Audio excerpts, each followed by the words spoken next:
Oke, selamat pagi dan salam sejahtera untuk kita semua. Di pertemuan sesi pertama ini, kita akan membahas tentang perkembangan teori organisasi dan lingkungan dengan saya, Bu Lutfia Puspa Indaharum. Oke, next robot. Henry Minber, 1979, berpendapat bahwa organisasi lebih menekankan pada desain struktur organisasi, pengalaman pemimpin. Elton Mayo, tahun 1927 sampai tahun 1932, berpendapat bahwa organisasi lebih menekankan pada produktivitas yang dikendalikan oleh rekan kerja dan para pengawas. Menurut Barnard, definisi organisasi sebagai kumpulan individu yang terorganisasi sehingga bisa juga dinyatakan sebagai suatu sistem yang terdiri dari kegiatan yang saling berhubungan.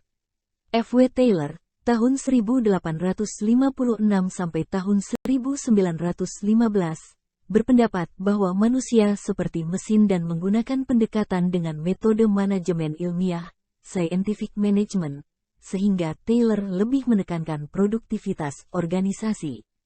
Max Weber, 1947-330-332, membuat kontribusi pada model organisasi mekanistik. Ia menjelaskan aplikasi model mekanistik dan istilah birokrasi. Dalam pandangan Max Weber, birokrasi ditunjukkan pada cara tertentu dalam mengorganisasikan suatu kumpulan aktivitas. Douglas, tahun 1906 sampai tahun 1964, memanusiakan SDM adalah hal penting dalam kemajuan organisasi. Oke, baik. Terima kasih. Di sini kita akan lanjutkan pendekatan teori organisasi ini dibedakan menjadi 3 ya.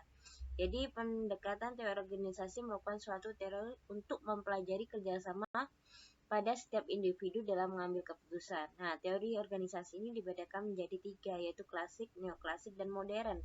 Klasik ini berkembang pada awal ke-19, yaitu tahun 1800-an. Teori klasik ini disebut dengan teori mesin atau teori kuno ya. Jadi, teori ini mengedepankan kedisiplinan. Jadi, teori klasik lebih berhubungan dengan kekuasaan tujuan, hubungan wewenang, komunikasi, dan faktor-faktor lainnya. Teori klasik dikembangkan dari ilmu sosiologi, birokrasi atau politik, administrasi, dan manajemen ilmiah. Kalau neoklasik ini muncul karena adanya teori klasik yang menyebabkan itu orang itu kok seperti robot gitu. Jadi teori ini mengedepankan bahwa tidak memanusiakan manusia, teori klasik. Jadi lebih ke saintifik ya. Jadi teori neoklasik ini muncul akibat dari ketidakpuasan mengenai teori klasik yang tidak manusiawi. Teori klasik dinilai sangat kaku dan menyampingkan hubungan manusiawi. Teori neoklasik memberikan perhatian khusus pada aspek psikologis manusia dan sosial pada diri anggota organisasi. Pendekatan teori klasik ini dikembangkan oleh Douglas pada pabrik Houghton di Amerika. Percobaannya di pabrik tersebut memisahkan para perempuan dan ratusan perempuan ke tempat khusus dan berkelompok. Jadi mereka itu tidak dicampur baur, ditempatkan khusus, yaitu ada AC-nya dan dibuat nyaman lah. Jadi ternyata output produksinya itu melebihi apa yang diperkirakan. Jadi mereka merasa nyaman, terus jam kerjanya juga diatur dan lain sebagainya. Kalau teori modern ini muncul pada tahun 1950 sebagai akibat ketidakpuasan dari teori sebelumnya. Dinilai belum memuaskan untuk tuntutan manajemen modern. Teori modern disebut juga analisa sistem atau sistem terbuka. Disebut teori terbuka karena organisasi pada pandangan teori modern lebih beradaptasi terhadap lingkungan yang mudah berubah dan terbuka Oke, terima kasih. Kita masuk ke lingkungan organisasi ya. Jadi definisi lingkungan organisasi itu adalah bagaimana sumber daya manusia dapat beradaptasi. Jadi lingkungan organisasi juga dibedakan menjadi 2, yaitu secara internal maupun eksternal. Contohnya ini tenaga kerja. Kalau di dalam masih training atau masih kontrak atau masih interview itu masih eksternal ya. Tapi kalau sudah menjadi karyawan tetap itu masuk ke internal. Begitu juga bahan baku pemasok itu masuk ke eksternal ya. Terus kalau sistem itu biasanya sudah dipakai kita itu masuk ke dalam.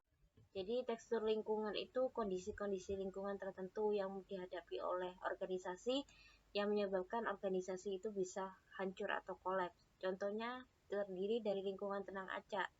Lingkungan tenang acak ini terdiri seperti contohnya adalah apotek dalam membuka di suatu desa. Jadi tidak ada kompetitor atau persaingan sehingga tenang ya. Kalau lingkungan tenang mengelompok ini terjadi secara tiba-tiba. Jadi tiba-tiba kita itu seperti Ajinomoto ditipu, stok bahan bakunya bukan daging sapi, ternyata daging babi dan diteliti sehingga menyebabkan produknya bisa hancur dan bisa yang tidak halal, yang hancur di dalam negara Islam ya, yang mengharamkan babi. Kalau lingkungan diganggu bereaksi ini contohnya itu kompetitor saling bersaing seperti Lion Air dan Garuda, yaitu persaingan promo. Jadi saling bersaing tapi saingnya harus sehat. Kalau lingkungan kacau ini benar-benar berdampak hancur bagi perusahaan kolaps ya.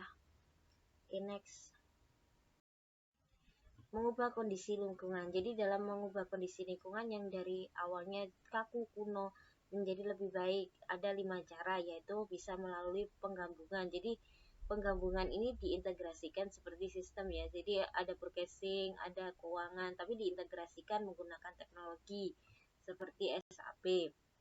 Kontrak atau joint venture ini terjadi biasanya perusahaan pegawai lama ya, 20 tahun, 30 tahun tiba-tiba sudah jadi pegawai tetap atau pegawai ya di kontrak atau sebagainya ya. Koptesi ini adalah penerimaan pegawai baru.